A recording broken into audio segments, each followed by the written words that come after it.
திமுக கூட்டணியில ஓட்டை விழுந்திருக்குன்னு வைகை செல்வன் திருமாவளவன் சந்திப்பு பிறகு சொல்லியிருக்கேன். எப்படி பாருங்க?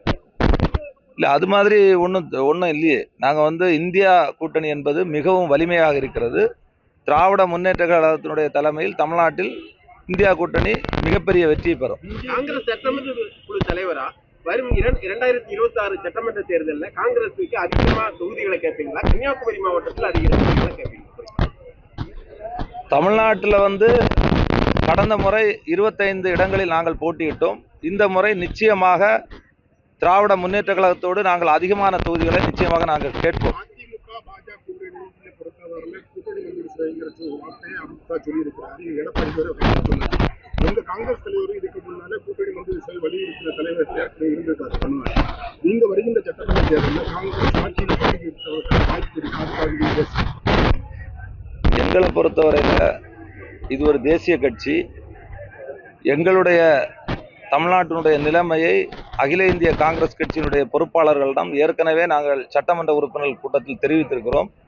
நிச்சயமாக வரக்கூடிய காலங்களில் வருகின்ற சட்டமன்ற தேர்தலில் பேச்சுவார்த்தைக்கு முன்னாலே பேச்சுவார்த்தை நடக்கும்போது எங்களுக்கு இந்த கூட்டணி மந்திரி சபையில பங்கு வேண்டும், அதிகாரத்தில் பங்கு வேண்டும் என்று நாங்கள் நிச்சயமாக கேட்போம். இந்திய கூட்டணியில் இருக்கிற கம்யூனிஸ்ட் கட்சி ஒரு குற்றச்சாட்டை வச்சிருக்காங்க.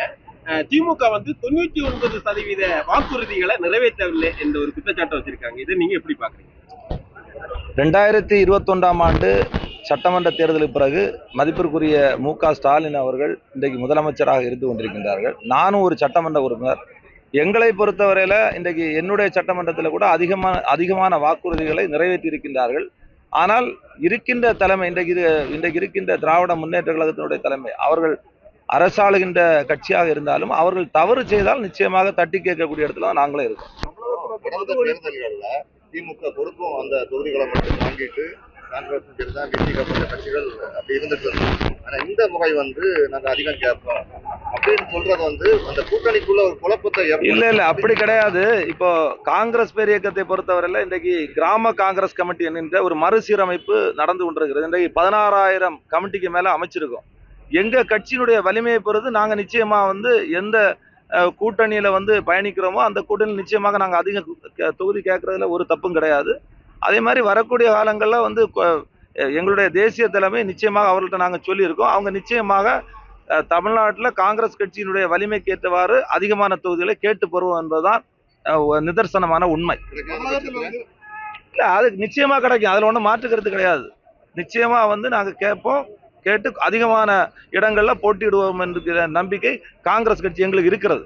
அதாவது முருகனை வச்சு, அதாவது அவரு ஒரு கடவுள், முருகபெருமானை வச்சு அரசியல் செய்யக்கூடாது. அது ஆன்மீகம். ஆன்மீகத்தோடு அரசியல் கலக்கக்கூடாதுன்னு தான் எங்களுடைய எண்ணம். நாங்கள் அதை வேற மாதிரி தான் பார்க்குறோம். அது ஒரு ஆன்மீகம். பாஜக என்ன சொல்லுதுன்னா முருகன் மாநாடு பாஜக நடத்தல, இந்து இயக்கங்கள் தான் நடத்துன்னு சொல்றாங்க. சரி, அப்ப எதுக்கு அவரு மாநில தலைவர் எல்லாத்தையும் நேற்றைக்கு கூட அவர் பிரஸ்ல சொல்றாரு நாங்க தான் சப்போர்ட் பண்றோம்னு? சப்போர்ட் பண்ண வேண்டிய அவசியம் இல்ல. அது ஆன்மீகமானா அது ஆன்மீகமா நடக்கணும். ஆனா அதுக்குள்ளால அரசியல், இதுதான் பிஜேபியினுடைய கை வந்த கலை. இது மாதிரி மதத்தை வைத்தும் ஜாதியை வைத்தும் இனத்தை வைத்தும் பிரித்தாளுகின்ற ஒரு சூழ்ச்சி தான் ஏற்கனவே உங்களுக்கு தெரியும். மகாராஷ்டிரால என்ன பண்ணாங்க, ஹரியானால என்ன பண்ணாங்கன்னு தெரியும். அது மாதிரி தமிழ்நாட்டில் எந்த சூழ்நிலையும் நடக்காது. பாஜக அப்படின்னா முருகன் மாநாட்டுல கலந்து கொள்ள கூடாது அந்த மாதிரி எண்ணத்துலதான் இல்ல, அது ஆன்மீகமா இருந்தா நிச்சயமாக அரசியல்வாதிகள் என்னத்துக்கு கலக்க போறாங்க? இப்ப நாங்க காங்கிரஸ் கட்சியில இது மாதிரி நாங்க போய் இது மாதிரி மாநாடு நடத்தி அதுல ஆன்மீகத்துல போய் கலந்துட்டோமா? கடவுள் வேற, அரசியல் வேற. அப்படிதான் நாங்க நினைக்கிறோம். பாஜக முருக பக்தர்கள் அதிக அளவுல இருக்காங்க. நாங்க கூட முருக பக்தர்கள். அவங்க எல்லா கட்சிக்கும் அழைப்பு கொடுத்திருக்காங்க. இல்ல, அதான் எங்களை பொறுத்தவரையில, எங்க தலைவர் ராகுல் காந்தியை பொறுத்தவரையில நாங்கள் எல்லாருக்கும், அதாவது எங்களை பொறுத்தவரையில ஜாதியோ மதமோ இனமோ மொழியோ கிடையாது. அனைவரும் சகோதரர்கள். அரசியலமைப்பு சட்டம் என்ன சொல்கின்றோ அது வழி நடக்கக்கூடியதான் காங்கிரஸ் கட்சி. பிளே ஸ்டோர் மற்றும் ஆப் ஸ்டோரில் இருந்து பாலிமர் செயலியை QR கோடு மூலம் பதிவிறக்கம் செய்யுங்கள். செய்திகளை உடனுக்குடன் பெறுங்கள்.